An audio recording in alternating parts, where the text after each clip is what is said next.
Bienvenue sur EES Média, votre chaîne d'information indépendante.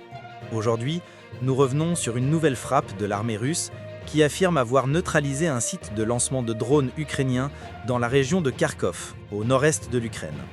Selon le ministère russe de la Défense, cette opération aurait permis de détruire des dizaines d'appareils de type Luti, des drones kamikazes longue portée utilisés pour frapper le territoire russe. Une action que Moscou présente comme une riposte directe aux attaques ukrainiennes répétées de ces dernières semaines. Dans un communiqué publié sur Telegram, le ministère russe de la Défense a déclaré que les forces russes avaient mené une frappe au moyen d'un missile balistique Iskandar visant une installation militaire ukrainienne près du village de Martoveo, à environ 50 km à l'est de Kharkov. L'opération aurait eu pour cible un site de lancement de drones kamikazes. Le bilan communiqué par Moscou fait état de la destruction de 65 drones Luti, de 4 camions, de 5 systèmes de lancement, ainsi que de la mort d'environ 30 soldats ukrainiens, dont plusieurs opérateurs de drones.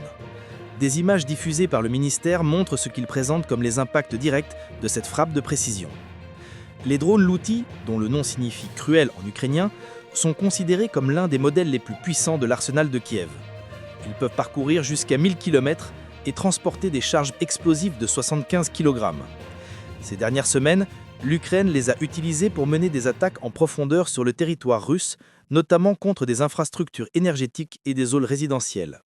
Selon les autorités russes, plusieurs de ces attaques ont entraîné des pertes civiles et provoqué des coupures d'électricité dans les régions de Belgorod, Koursk et Kherson.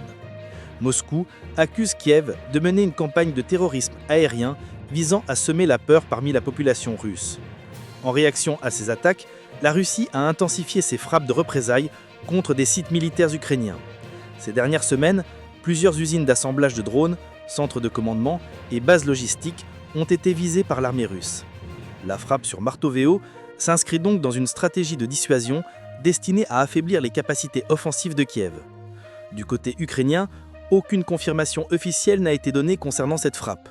Cependant, les responsables militaires ukrainiens affirment que leurs opérations de drones continueront, estimant qu'elles constituent une réponse légitime aux bombardements russes sur les villes ukrainiennes. Cette guerre technologique illustre à quel point les drones sont devenus un outil central du conflit, transformant les modes de combat et multipliant les risques d'escalade. Alors que les deux camps poursuivent leurs offensives respectives, le front nord-est de l'Ukraine reste l'un des plus actifs et des plus dangereux. Entre attaques de drones, ripostes balistiques et affrontements indirects, la guerre russo-ukrainienne entre dans une nouvelle ère technologique. Une chose est certaine, la bataille des drones ne fait que commencer et elle pourrait bien redéfinir la nature même des conflits modernes.